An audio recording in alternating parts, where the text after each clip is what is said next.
Vande Mataram students. Last video में हमने medieval as के एडमिनिस्ट्रेटिव सिस्टम और वहाँ पे आर्किटेक्चर के बारे में लिखा और आज हम लर्न करेंगे मोहम्मद गजनी के बारे में। अभी मोहम्मद गजनी वो इंसान है जो बहुत बार हमारे इंडिया में जो सोमनाथ मंदिर है वेरावल के पास आया है सौराष्ट्र में, तो वहाँ पे आके उसने बहुत बार चढ़ाई की है। वो है मोहम्मद गजनी। वो हर बार हार जाता था लेकिन फिर भी वो अपनी चढ़ाई जारी रखता था। वो एक तूफान की तरह आके ना हमारे यहाँ पे आके तूफान फैला देता था। और उस समय भीमदेव सोलंकी का शासन था और उस समय हमारे सोमनाथ मंदिर को बचाने के लिए भीमदेव सोलंकी के साथ सौराष्ट्र के बहुत बड़े बड़े राजा जुड़े, लेकिन वो हार गए।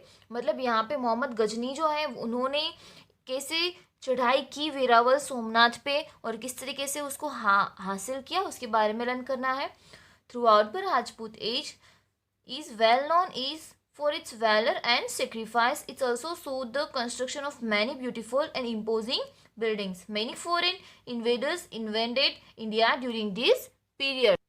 अभी मध्य युग में जो राजपूतों का शासन हमारे यहाँ पे था, तो वो अपने शौर्य और अपनी समर्पितता अपने त्याग के बारे में बहुत ही फेमस थे। और उस समय बहुत अच्छे अच्छे कंस्ट्रक्टेशन उन्होंने बनाए थे, बहुत अच्छी बिल्डिंग्स बनाई थी। और उस समय बहुत ऐसे लुटेरे थे जो हमारे भारत को लूटने के लिए उस समय में आए थे। Mohammad Ghazni, the sultan of Ghazna. Mohammad Ghazni जो है वो सुल्तान थे गजना के। Attack India many times between 100 CE and 1025 to 26 CE. In spite of facing problems during the attacks, he continued to plunder India with full force during one such attack when Gujarat was under Bhimdev Solanki's rule. He plundered Somnath. Many people from Saurashtra and Gujarat joined Bhimdev Solanki and tried to protect Somnath but fail. अभी हमारा सोमनाथ मंदिर है। I hope कि आप लोग कभी भी वहाँ पे गए थे और आपने देखा होगा कि वहाँ की भव्यता कैसी है, वहाँ उस मंदिर का सत्य कितना है, वहाँ पे सत्यता कितनी है। तो वो सोमनाथ मंदिर जो है ना, वो बहुत सारे राजा ऐसे थे कि वो पाना चाहते थे। तो उसी तरीके से जो मोहम्मद गजनी था ना, वो हमारे भारत में बहुत बार 1000 और 1025 to 26 के ईयर में वो हमारे यहाँ पे आया था और हर बार आता था और फेल हो जाता, लेकिन फिर भी वो अपनी ट्राई चालू रखता था कि वो ऐसा सोचता कि कभी ना कभी तो मैं इस जगह को जीत के रहूंगा, इस जगह के ऊपर चढ़ाई करके रहूंगा। वो एक आंधी के रूप में आता था और यहाँ पे आके आंधी मचा देता था। तो एक बार वो आया और उसने सीरियसली जो है टेम्पल हमारा सोमनाथ टेम्पल उसके ऊपर चढ़ाई कर दी। और उस समय हमारे भारत में भीमदेव सोलंकी का शासन था। उसने सोमनाथ को जीत लिया, वहाँ पे चढ़ाई कर ली। और उस समय सौराष्ट्र के और गुजरात के बहुत सारे ऐसे राजा थे जिन्होंने भीमदेव सोलंकी को ज्वाइन किया था और सोमनाथ की रक्षा करने के लिए वो ज्वाइन हुए थे, लेकिन उनको सफलता नहीं मिली। मोहम्मद गजनी ने उसके ऊपर विजय प्राप्त कर ही लिया। अब यहाँ पे आप देख सकते हो, यहाँ पे पेशावर, लेकिन गुजरात से बहुत दूर यहाँ पे है गजनी की जगह और वहाँ वो ये सारी जगह पे आ गया है। यहाँ से वो यहाँ पे आ गया है। अभी गजनी का route to India, route to Somnath is Somnath invasion. Somnath के ऊपर चढ़ाई करने का उसका रूट कौन सा था, वो ये सारी जगहों से यहाँ पे आता था। नगरकोट है, पेशावर है, मुल्तान है, अजमेर है, फिर अनहील है और फिर यहाँ पे आता था वो सोमनाथ पे। अभी हम देखेंगे change of power at Delhi, यानी कि दिल्ली का जो तख्त है ना वो किस तरीके से बदला, दिल्ली के ऊपर किसी और का शासन किस तरीके आया। After the damage of Mohammad Ghazni, the leaders of Ghazna started vying for the throne.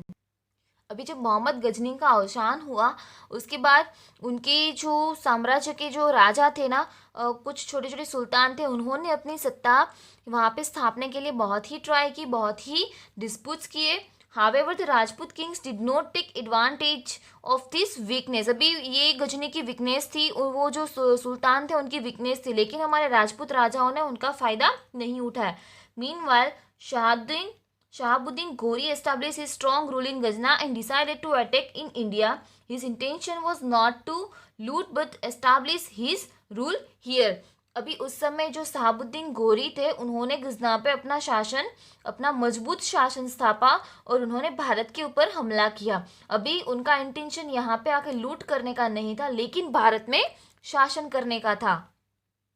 Initially, he was not successful. He could not forget his defeat by Queen Nayaka Devi of Anhilwad Patan and therefore did not attack India for 12 years. Finally, the second time he attacked Delhi.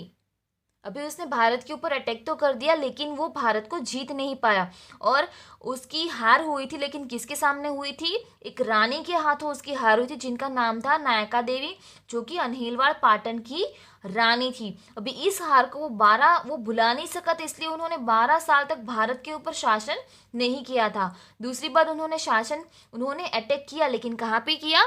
Delhi पे। अभी दिल्ली पे उस समय था पृथ्वीराज चौहान का शासन। यहाँ पे पृथ्वीराज का एक छोटा सा पिक्चर दिया है, आपकी बुक में भी होगा, पेज नंबर 32 पे।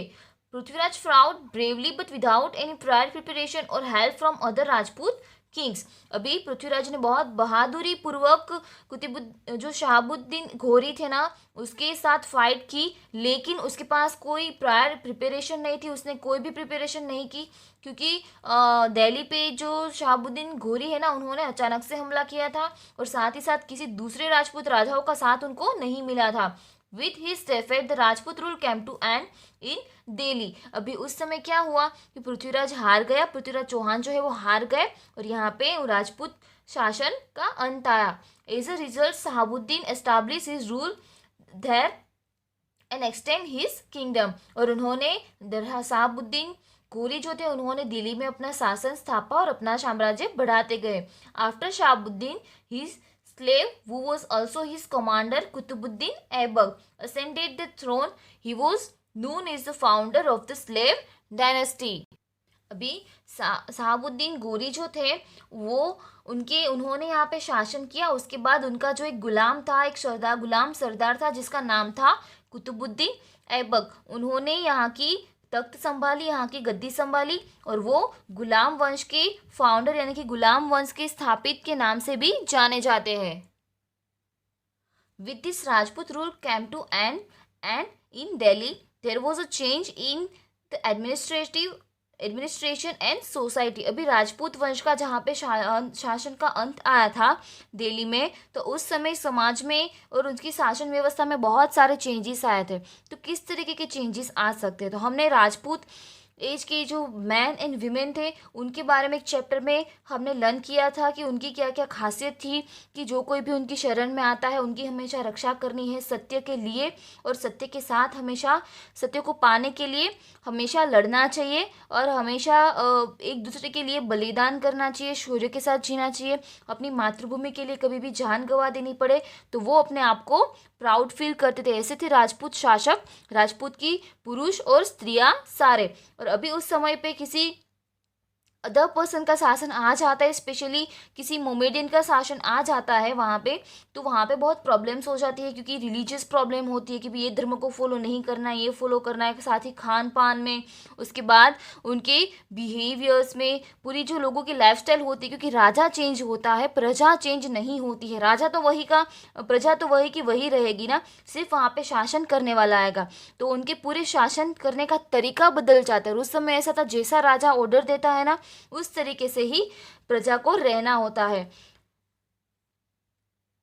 And why think about questions like this, यानी कि क्यों चेंजेस आए, कितने सारे चेंजेस है, और उसके बारे में हमें, ऐसे क्वेश्चंस के बारे में हमें सोचना है। अभी चेंजेस तो आएंगे ही, क्योंकि क्या होता है कि जो खून की नदियां बहने लगती है, इस समय का शासन ऐसा था कि ऐसा माना जाता है कि इस समय दिल्ली में खून की नदियां बहने लगी थी, क्योंकि पहले जो था राजपूतों जो थे वो एक दूसरे के साथ रहते थे और शौर्य और बलिदान का वो प्रतीक थे, वो एक दूसरे के साथ सेक्रीफाइस कर सकते थे, और किसी जो होते हैं ना मजबूर, उनकी कभी वो फ़ायदा नहीं उठाते, उनका कभी वो एडवांटेज नहीं लेते थे। लेकिन यहाँ पे क्या होता था कि जब कुतुबुद्दीन ऐबक का शासन था, तो वहाँ पे क्या होता था कि जब कोई पर्सन वीक होता है तो वहाँ पे खून की नदियाँ बहने लगती है। क्यों? क्योंकि वो उनकी कमज़ोरी का फ़ायदा उठाते हैं, साथ ही साथ प्रजा के साथ भी कभी कभी मिसबिहेव करते हैं। In place of valor and sacrifice, people started conspiring against each other for power. The throne of Delhi was stained with fluid. अभी जैसे कि मैंने बताया कि जो एक शौर्य और बलिदान के साथ जीने वाले जो लोग होते हैं उनका शासन चला गया, तो फिर बाद में क्या हुआ कि ये जो कुतुबुद्दीन ऐबक के बाद यहाँ पे बहुत सारे सुल्तान थे जो एक दूसरे को हराने पे, एक दूसरे को मारने पे तुले हुए थे। अभी उनके खुद के फायदे के लिए ना यहाँ पे राज्य में रहने वाली प्रजा को बहुत ही नुकसान हो रहा था, और दिल्ली की गादी जो है ना वो खून वाली बन गई थी, यानी कि वहां पे खून की नदियां बहने लगी थी।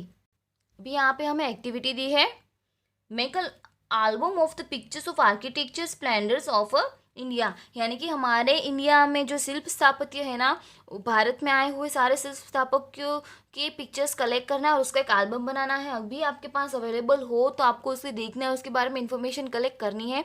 एल्बम बनाना यहाँ पे ज़रूरी नहीं है। अभी हम कंप्लीट करेंगे हमारी एक्सरसाइज, और पहले बता क्योंकि आपकी एक्सरसाइज में बहुत सारे क्वेश्चन आंसर बहुत बड़े बड़े लाइक यहाँ पे पूरा पोर्शन यहाँ पे लिखना है, इसलिए हम यहाँ पे हमारी एक्सरसाइज टिक मार्क करेंगे। अभी एक्सरसाइज में पहला है आपके क्वेश्चन आंसर्स, उसमें पहला क्वेश्चन है what was the administrative system during the Rajput age. अभी राजपूत एज के दौरान एडमिनिस्ट्रेटिव सिस्टम क्या थी उसके बारे में लिखना है। तो पेज नंबर 29 पे आपका आंसर आएगा। ठीक है, यहाँ से शुरू होता है आपका आंसर। सबसे पहले आपको administrative system during the Rajput age इस तरीके का आपको हेडिंग देना है यहाँ पे, और साथ ही साथ आपको ये यहाँ से शुरू करना है, ये लाइन से, फिर यहाँ तक लिखना है introduction. During the Rajput era India was not ruled over by one king, India was divided into big and small states and the extent of each kingdoms depend on the Kings military powers. इस तरीके से लिखना है। उसके बाद first number देना है administrative system. Administrative system का ये टॉपिक देने के बाद आपको ये पूरा टॉपिक इसमें लिखना है। सेकंड, और उसके बाद सेकंड पॉइंट जो है वो आपको लिखना है administrative system in the villages, क्योंकि वो जो एडमिनिस्ट्रेटिव सिस्टम था उसके बारे में लिखा। उसके बाद जो गांव में किस तरीके का शासन होता था उसके बारे में लिखना है, और आपको ये पूरा पोर्शन उसमें कल ऐड कर देना है। यहाँ पे आप पॉइंट बाय पॉइंट भी लिख सकते हो और इस तरीके से पैराग्राफ बना के भी लिख सकते हो।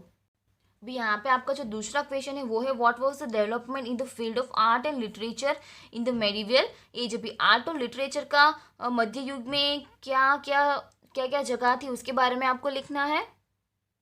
तो यहाँ पे पेज नंबर 30 पे लिटरेचर का हेडिंग डाल के आपको लिटरेचर का पूरा पोर्शन लिखना है। साथ ही साथ यहाँ पे आपको लाइक ये कुछ टेबल दिया है, ठीक है, ये भी आपको टेबल बना के लिखना है। उसके बाद यहाँ पे आपका जो थर्ड क्वेश्चन है वो है what was the development in the field of sculpture and architecture in the medieval age. अभी शिल्प स्थापत्य और बांधकाम के बारे में मध्य युग के भारत के बारे में आपको लिखना है। वो आपको मिलेगा पेज नंबर 31 पे। पेज नंबर 31 पे पूरा यहाँ पे आर्किटेक्चर के बारे में और शिल्प स्थापत्य के बारे में पोर्शन है। तो ये पोर्शन, ये 3 पैराग्राफ है, वो आपको यहाँ पे कंप्लीट कर लेने हैं। अभी यहाँ पे आपका जो फोर्थ क्वेश्चन है वो है how did the Rajput rule come to an end why. अभी राजपूत एज तो है उसका अंत कैसे हुआ और क्यों हुआ, तो वो आपको आंसर मिलेगा पेज नंबर 32 पे।